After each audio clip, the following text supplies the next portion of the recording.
Greetings, everyone, and welcome to another Timey-Wimey Tuesday. Ooh, it's a twofer. Gotta love when that happens, eh? So today we'll be checking out Doctor Who Prisoners of Time, Volume 1. That's right, I'm splitting this up into 3 parts, because it's just that epic.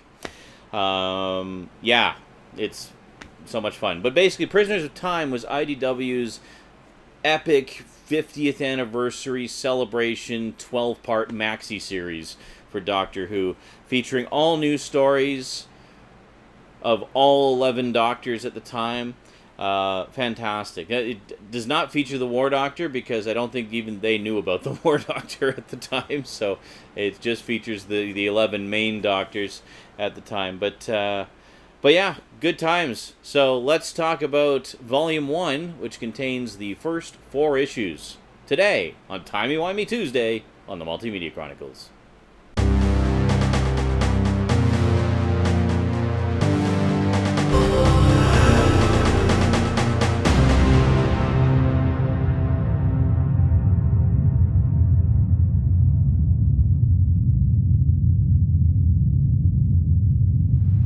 Welcome back. Okay, so last time we talked about comics, I was talking about The Forgotten, which was sort of the other big multi-Doctor event story that IDW did. Now, I mentioned this at the time, and I'll mention it again now because it's kind of relevant here. The big problem I had with The Forgotten, well, I wouldn't really call it a big problem, but the minor annoyance I had with The Forgotten was the fact it was only done as a 6-issue miniseries, and each issue had 2 Doctors' stories in it, and then also had to have time for the bridging story. And it's like the bridging story itself, not a lot happens in it, to be honest, until you get to the very end. For the most part, it's the Doctor going, I can't remember things, and then, we're being attacked by monsters, run! And then, well, I better try to remember some things. And rinse and repeat through all 10 Doctors. The real star of that story was the stories featuring the past Doctors. And the problem with it was because they spent all this time with the bridging story and then having only 6 issues to work with, they had to cram 2 Doctors' stories into each issue, which meant each Doctor's story only ran about 7 or 8 pages. So there wasn't much time to really get into much in the way of complicated stories. Most of them would just kind of start in the middle of some action and like, what are we going to do? We'll do this. And then that'd be the end.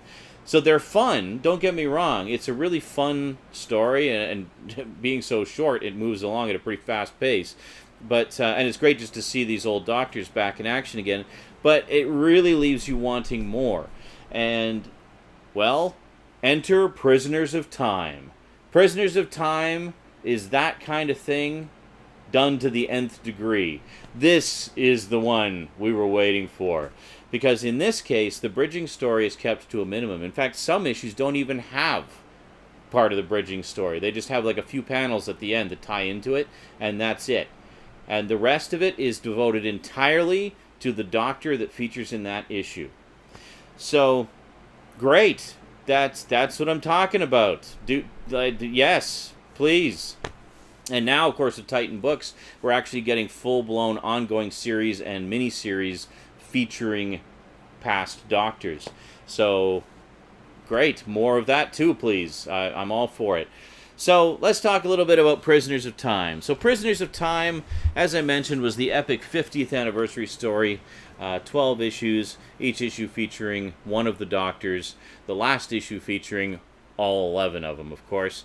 And, yeah, great times. But not only that, but it also features a lot of the Doctor's most famous and favorite companions from over the years. And that's kind of the crux of the story, because as each story unfolds, you know, it's the Doctor being helped by his companions to defeat some alien menace, and then at the end, he finds himself alone. His companions have disappeared, like literally just vanished into thin air. No idea what happened to them. Now, it becomes apparent very early on, by like issue 3, that someone is kidnapping the companions. Someone who has a grudge with the Doctor, saying, you know, I'm going to show you what it's like to be alone. So he's going back through the Doctor's time stream, through each of his regenerations, and lifting his companions out of the Doctor's time stream so that he's always alone, alone, alone. And needless to say, this needs to be stopped because it's going to mess up everything. But whoever this is doesn't seem to care about that. He just wants to make the Doctor miserable.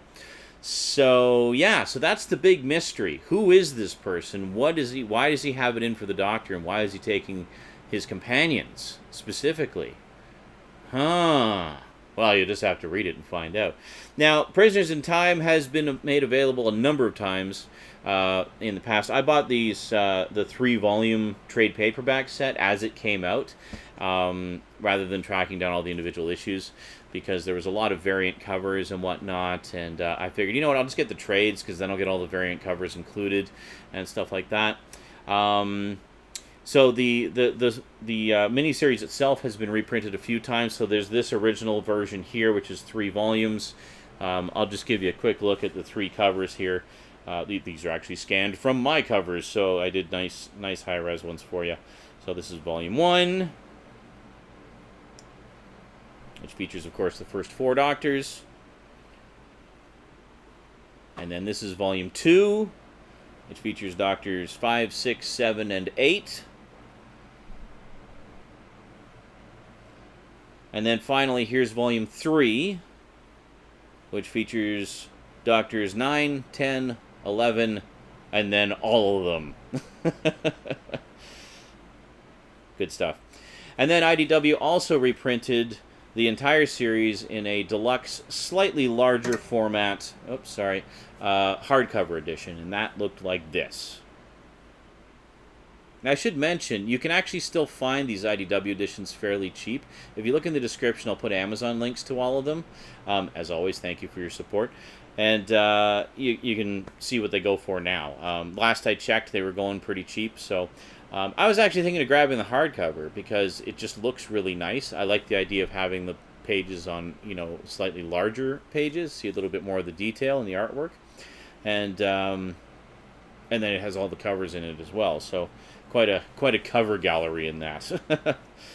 And then finally, Titan Books actually reprinted it as well.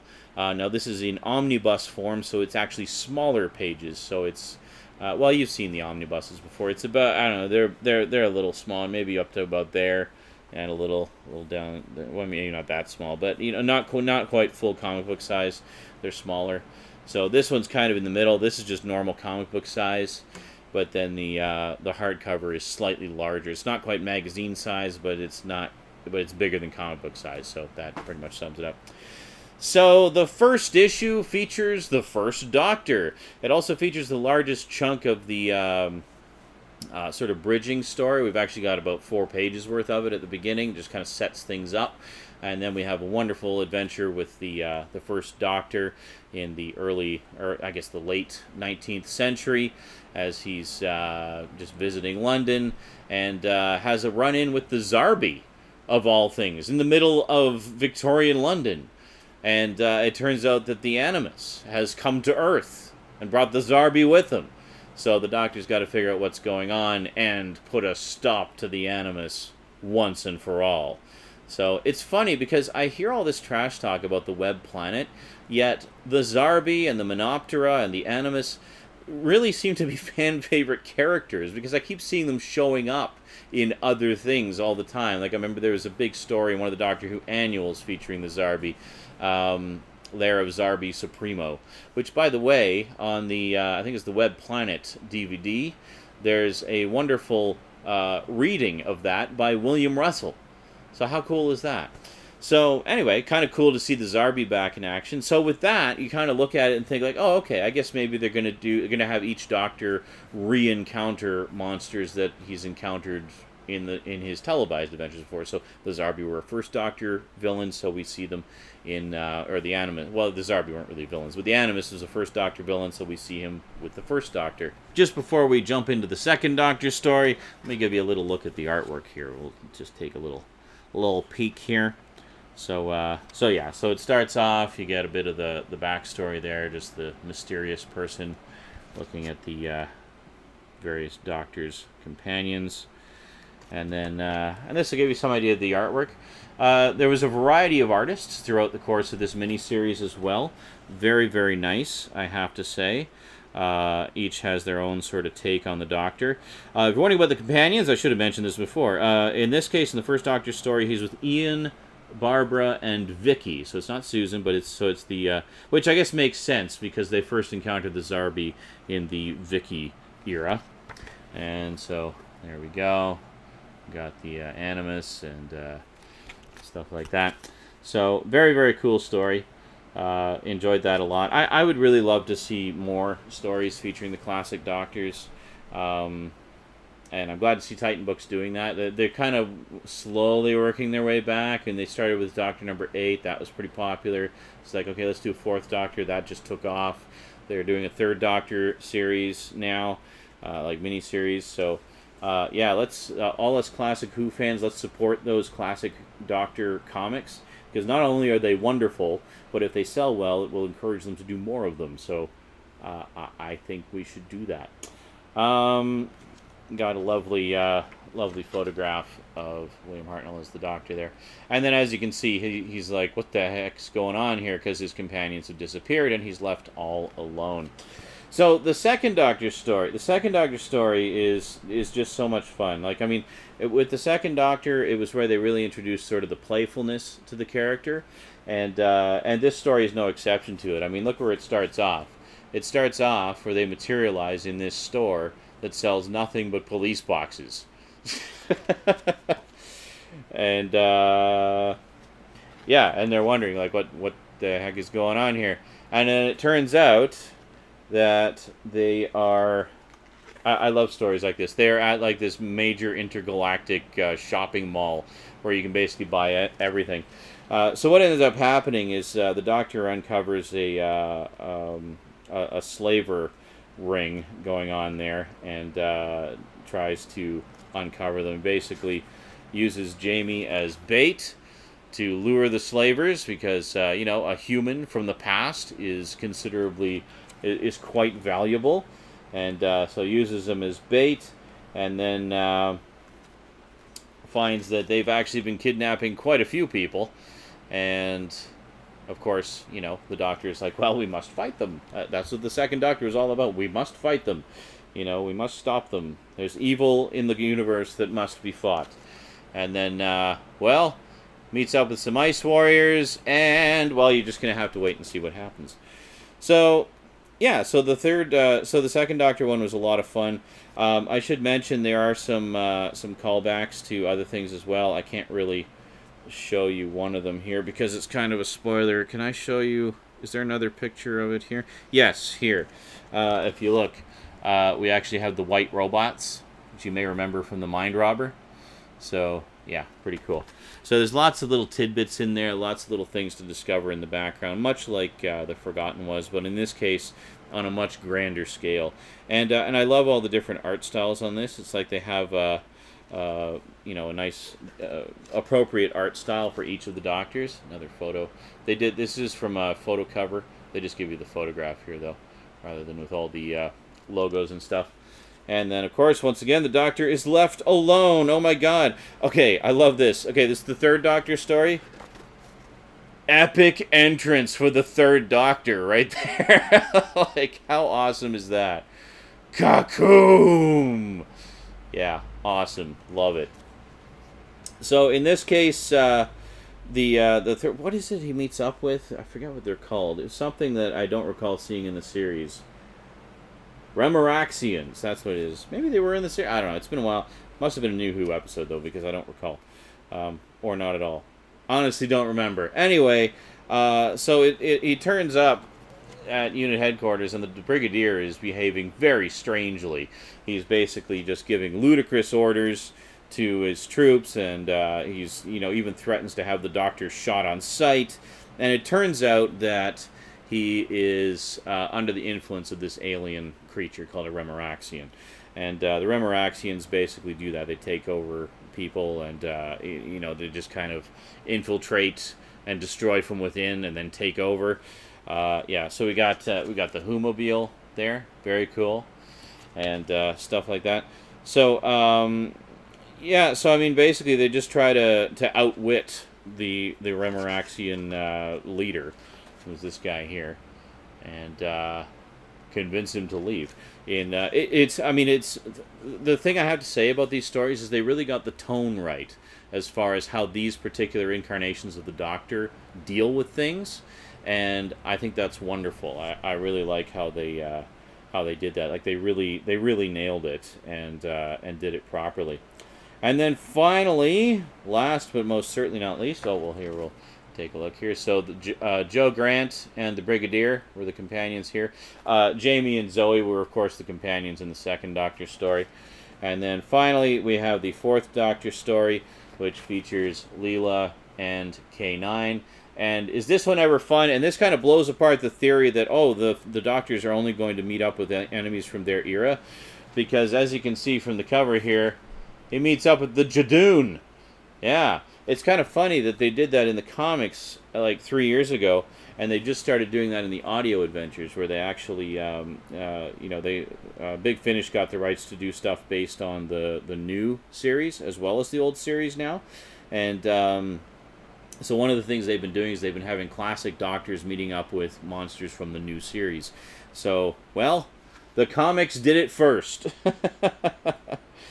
So basically, the Doctor shows up, and the Jadoon are just basically ripping the planet apart. Because you know what the Jadoon are all about, right? I mean, if they find alien technology on a planet or something that can affect the natural order of a planet that shouldn't be there, they will show up and they will tear the place apart to find it. So here we have, basically, they show up and the Jadoon are just ripping the planet apart, looking for some kind of alien technology that shouldn't be there. And the Doctor has to figure out what's going on. And, again, very much tonally perfect. This really feels like it could just be another, Fourth Doctor story. It's great. And we get some wonderful moments here with Leela getting to kick butt and take names. It's great. I always loved Leela. She's such a fun companion. I love how she just takes no crap from anybody. And here you get to see the fight you always wanted to see. Leela fighting the Jadoon. I mean, how cool is that? And she's winning. As you would expect, right? So they find the alien technology in question here is basically this mysterious crystal that one of the inhabitants of the planet there has been researching and thinks he's figured something out about. Nobody else believes him. And, someone on the planet called in the Jadoon saying, hey, there's some stuff going on here. You probably want to check it out. And, the Doctor has to basically clean up the whole friggin' mess. And here we have a very nice picture of Tom Baker as the Doctor. And then once again, we see the Doctor actually sees the guy taking the companions this time, as the third Doctor did as well. And once again, he's left all alone. So what are we going to do? I guess we'll have to tune in next time for Volume 2 of Prisoners of Time. Yeah, so pretty awesome story. Definitely a ton of fun, especially, I mean, if you're a classic Who fan, 2/3 of Prisoners of Time feature classic Doctors, because, there's just more of them. But, great stuff. I definitely recommend it. I think this is, as far as from what I've read anyway, this is IDW's crowning jewel. Like, this is something that really encompasses literally all that Doctor Who is. I mean, it touches on every era, every, major, popular companion and Doctor and monsters, and it's got it all, man. It's just such a fun series. So pick up whatever edition you want of Prisoners of Time. It's pretty widely available, and enjoy. It's a good time. So I will see you in 2 weeks for the second part of this. Next week we continue the story-by-story reviews with the Daleks. Yes, the story that made the series what it is. The one that made it, elevated it from being a, sort of success to a full-blown freaking phenomenon. Yeah, so we'll check that one out next time. Until then, Quick thank you to my Patreon sponsors. Big thanks to Kyle Pellegrini and Get Your Gorgeous On, the wonderful e-mag maintained by Michelle O'Toole and Simon Hedger. Thank you very much, guys. All my highest level sponsors there. And big thanks to everyone else who supports me on Patreon as well. I really appreciate it. You're helping to make the dream a reality, and thank you very much. Alrighty, that is it from me to you for now. So until next time, thanks for watching, and sayonara.